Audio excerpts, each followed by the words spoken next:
ସୁଖୀ ହେବାର ମନ୍ତ୍ର। ଏକ ସମୟର କଥା, ଗୋଟିଏ ନଗରକୁ ଜଣେ ପ୍ରସିଦ୍ଧ ସନ୍ଥ ଆସିଥିଲେ।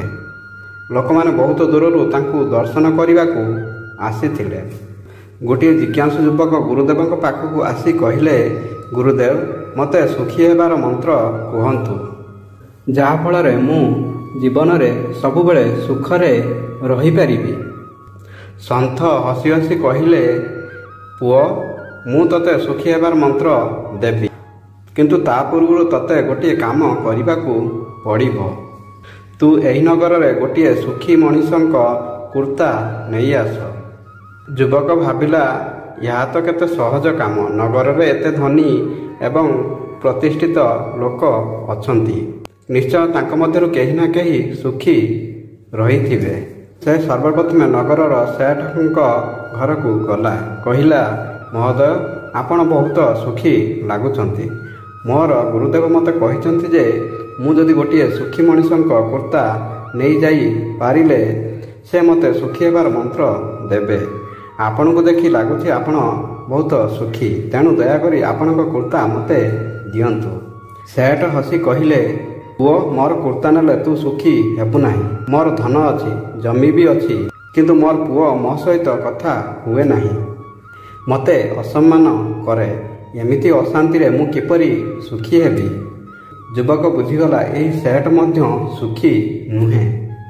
ପରେ ସେ ନଗରରେ ଅନ୍ୟ ଏକ ସେଠଙ୍କ ଘରକୁ ଗଲା। ସେଠଙ୍କୁ କହିଲା, ଆପଣଙ୍କ ଘରେ ସମୃଦ୍ଧି ଅଛି, ଧନ, ଦୋକାନ, ଚାକର ସବୁକିଛି ଅଛି।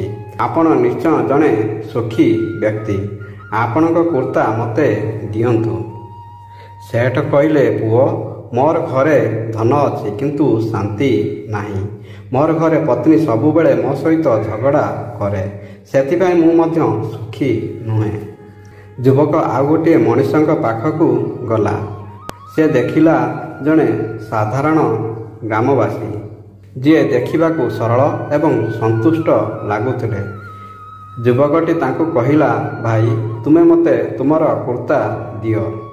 ମୋର ଗୁରୁଦେବ କହିଛନ୍ତି ଯେ ସୁଖୀ ମଣିଷଙ୍କ କୁର୍ତ୍ତା ନେଲେ ମୋତେ ସୁଖ ପ୍ରାପ୍ତ ହେବ। ସେହି ସାଧାରଣ ମଣିଷ ହସି କହିଲେ, ଭାଇ, ମୋର କୁର୍ତ୍ତା ନାହିଁ।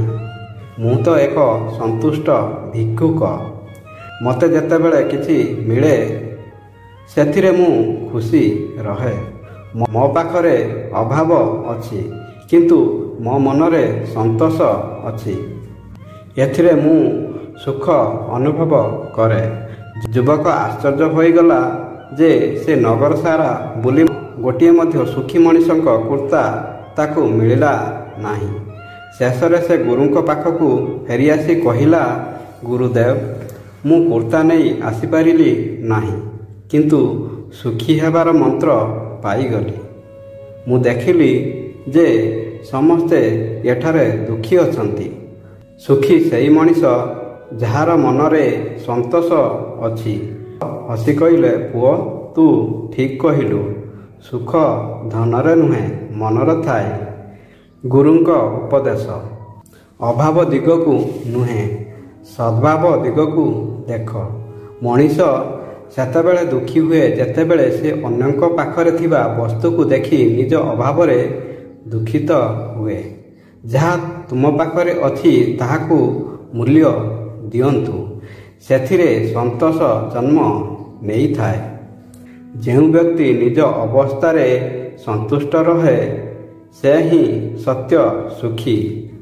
ଜୀବନରେ ଯାହା କିଛି ଦୁଃଖ ସୁଖ ଆସେ ସେଥିରେ ମନକୁ ବାନ୍ଧିଲେ ଦୁଃଖ ମିଳେ। ସ୍ୱାଭାବିକ ଜୀବନ। ନିଜ ସ୍ଥିତି, ନିଜ କ୍ଷମତା ଅନୁଯାୟୀ ଜୀବନଯାପନ କରନ୍ତୁ। ଅନ୍ୟଙ୍କ ସହ ତୁଳନା କରିବା ଅସନ୍ତୋଷ ଆଣିଥାଏ। ସଂଯମ ରଖନ୍ତୁ। ସଂଯମ କେବଳ ଖାଦ୍ୟ ପାଣି ପାଇଁ ନୁହେଁ, ଭାବନା, ଇଚ୍ଛା ଏବଂ କଥାରେ ମଧ୍ୟ ସଂଯମ ରଖିବା ଦରକାର। ଇଚ୍ଛା କମିଲେ ଦୁଃଖ କମେ, ସଂଯମ ବଢ଼ିଲେ ସନ୍ତୋଷ ବଢ଼େ। ସନ୍ତୋଷ ହିଁ ସତ୍ୟ ସୁଖ। ଯେଉଁ ମଣିଷ ନିଜ ଅବସ୍ଥାରେ ଖୁସି ଅଛି ତାହା ହିଁ ସବୁଠୁ ସମୃଦ୍ଧ। ଧନ, ପଦ ଯଶ ଏସବୁ ଅସ୍ଥାୟୀ, କିନ୍ତୁ ମନର ସନ୍ତୋଷ ହିଁ ଅବିଚଳ। ଧନ୍ୟବାଦ। ଜୟ ଶ୍ରୀକୃଷ୍ଣ।